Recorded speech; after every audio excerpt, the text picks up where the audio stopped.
a separate letter to President Obama. More of NASA's space heroes.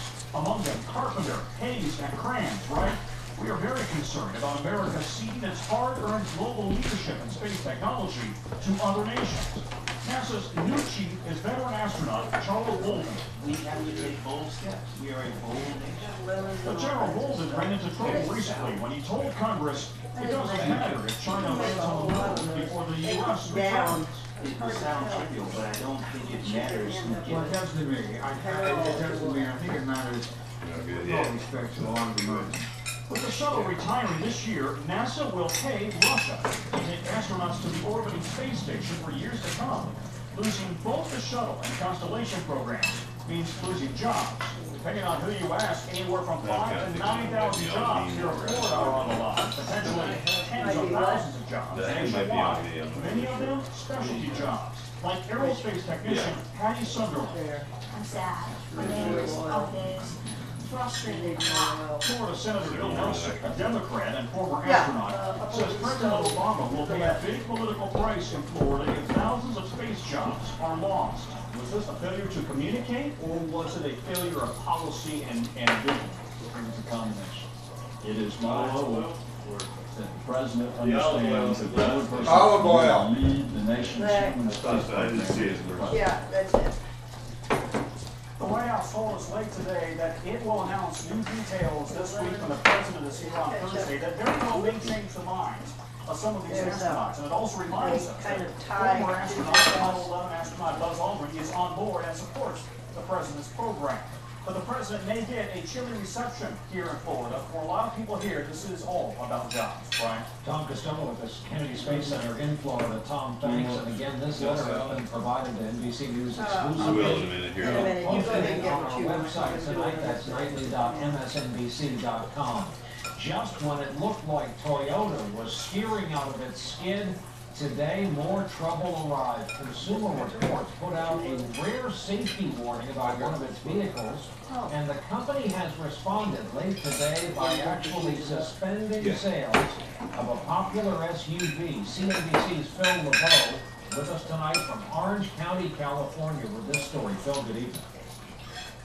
Good evening, Brian. This is the SUV Lexus will stop selling, at least temporarily. It is the Lexus GX 460. The suspension of sales comes after Consumer Reports issued a warning to drivers that this vehicle could tip over if drivers have to make a sharp turn or swerve unexpectedly at certain speeds. In fact, Consumer Reports went so far as to warn people not to buy this SUV because they believe it is a safety risk.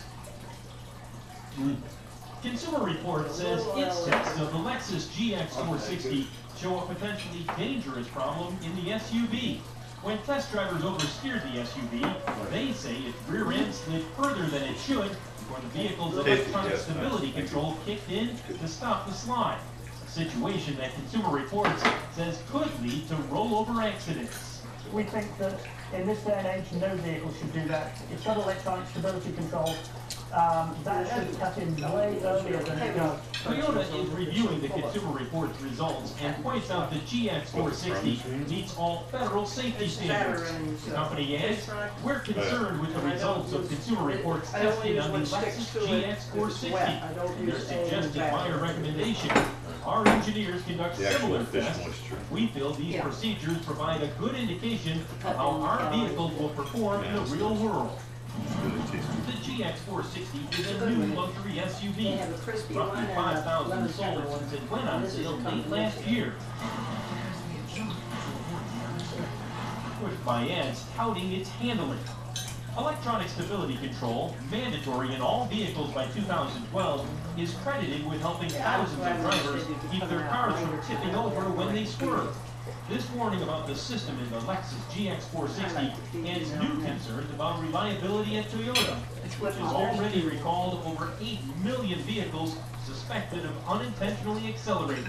To have a label of don't buy put on your vehicle is extremely serious at any time, but this time in particular is really terrible for the brand.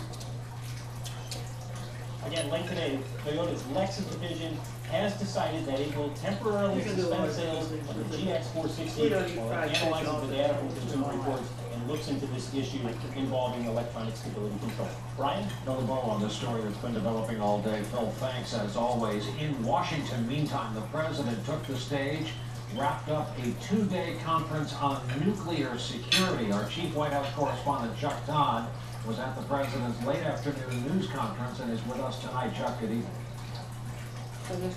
Well, good evening, Brian. The President and the White House declared this summit on nuclear security a success even before it began because it managed to persuade 47 world leaders to simply attend. The real goal here was to start a conversation on the